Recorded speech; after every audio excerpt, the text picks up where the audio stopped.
This is the patient's model set on a DINAR D5 articulator, and they've been mounted in MIP, maximum intercuspation position, and for this patient MIP and centric relations CR are coincident, as you can see from the position of the condyle in the fossa.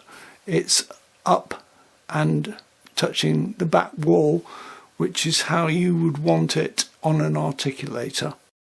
Now we're going to fit Essix retainers, which are the regular thickness Essix retainers, to the patient models.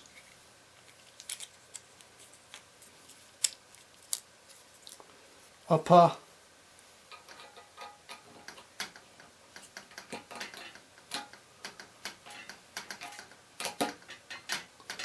and lower, and make sure that they're fully down on the models.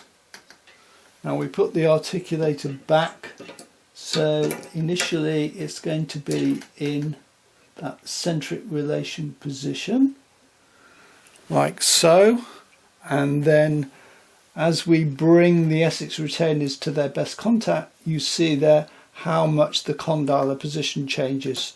So this is in MIP or centric relation, and this is best contact on the Essix retainers. There's quite a movement of the condyle in its fossa.